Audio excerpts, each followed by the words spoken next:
Emmanuel, God with us, I think is really important at Christmas time, the meaning of it, because God's always been with us. I mean, in Jeremiah, he even told Jeremiah, "Am I not the God that is near?"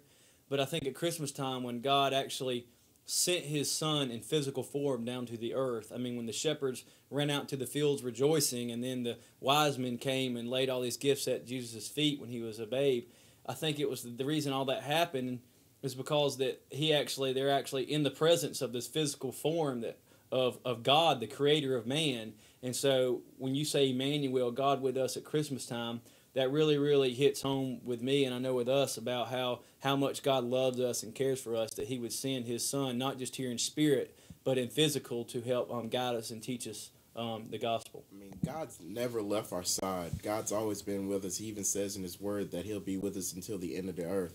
And that means to me, like, no matter what circumstance you could possibly be going through, he's always there. He'll always be there with you, no matter what. And I mean, his sole purpose was to come down to this earth, that he would die just to give us life. To me, God with us just simply means God just wrapping us up with his love. As these guys have said, he sent his son down for us. And if that doesn't show you how much he loves you, then I don't know what does. So for me, that's kind of how I take it. It's just God's love. It's a representation of his love. God with us, to me, is just a reminder that when we give our hearts to Christ, that Jesus comes to live in our hearts, so he is with us all the time wherever we go.